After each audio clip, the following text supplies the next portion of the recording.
Just because someone is doing well at work doesn't mean that they're doing well in life. High achievers do struggle too. They're just good at hiding it. May is Mental Health Month, and throughout this month, I'm gonna be sharing, some videos. I'm gonna be coming here more often, just to that we can have a conversations about mental health, wellness, and emotional well-being, and how it all affects us in life, at home, in school, every sphere of our lives. So I'm super excited about it. And today we're going to be talking about a myth that I hear so often about that, which is, I even call it a dangerous myth, that high achievers don't struggle with mental health. And that is so not true, because there's this assumption that just because they're performing at work, they have a good career, they're leading others, they're balancing every single thing, and when you look at them, they look like they have it all together. They show up at work, they show up at home, they're performing, they show up on the Zoom calls, they're smiling. But in reality, if you ask them, they are living a life of stress, depression. Some of them want even to take their lives just because of the emotions they have, and they're so good at masking, but yet they feel overwhelmed, and they feel like they have to perform to be able to cope with what they're going. Often they don't even like to talk about it, because they see themselves as like, okay, everybody is relying on me, and if I show weakness, then I'm going to feel all the other people that are relying on me. But yet they forget that, for them to be strong, for them to be able to do all the things that they're doing, they have to be mentally strong. So they stay busy, they mask it, and most of the time they're running on empty. The truth is, achievement doesn't equal peace. I'm going to say that one more time. Achievements doesn't equal peace. Being a high-performing person doesn't mean that someone is mentally well. It often means that they've learned how to keep going despite of not being okay. When we measure someone's wellness by the way of their productivity, I feel like we're missing all the signs and symptoms that this person, could be struggling with. Why does this myth matter? It convinces people that, some people are suffering in silence. And today, I want us to have that conversation so that we can stop this cycle once and for all. How can we change this conversation? By checking on people. Like, if we have friends that tend to perform a lot, they're busy, they're working, or they have so many things that are delegated to them, be a person that comes along them and ask them, how are you doing? And when you ask, how are you doing?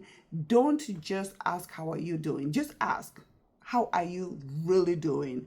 And sometimes when we ask somebody that, it gives them a platform to say, wow, this person really care about me. They're being genuine. They're able to open up and being able to say, wow, I think this is a safe place for me to say how I'm literally doing, because I have seen in the past, like I have asked some people, some friends, even I know, like, how are you doing? And somebody just starts crying.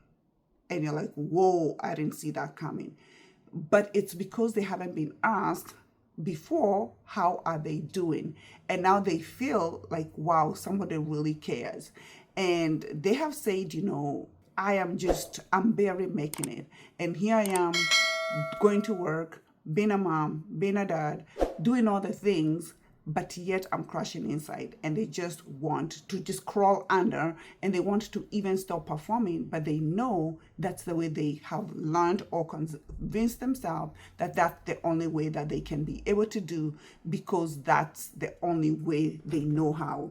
But we as a family, as co-workers, we have to learn that, our friends might be super performing, but they're still struggling. And even our bosses, even if you're a boss out there, I want us to have, even especially this month, check on your employees, ask them, how are they doing? And especially this month, have conversations, maybe weekly check-ins, and just say, this is a safe place. Let's talk, how are we doing?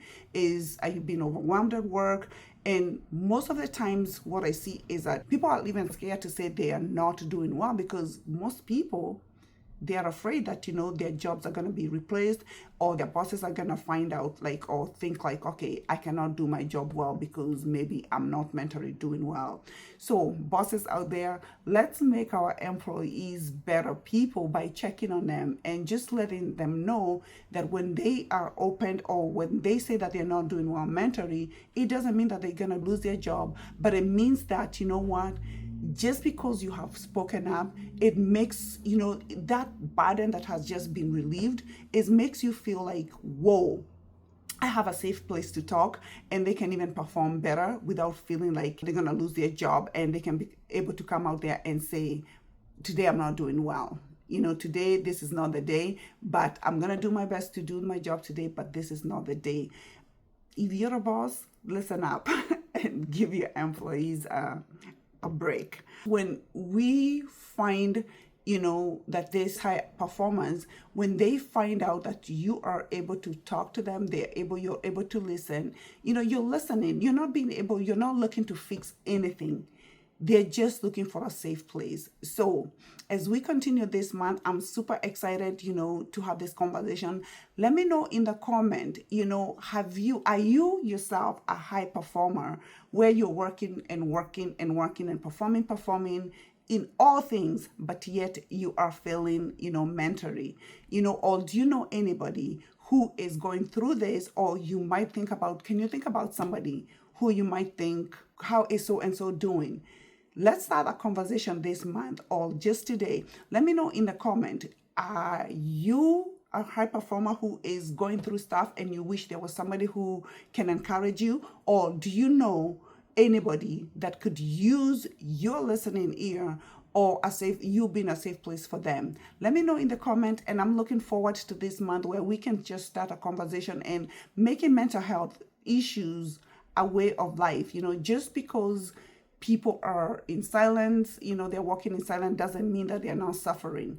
Let's make this conversation. Let's talk to our friends about mental health, and it's a wellness. I believe that if we can do that, we can all be in a better place. Thank you so much for watching, and I will see you in my next video.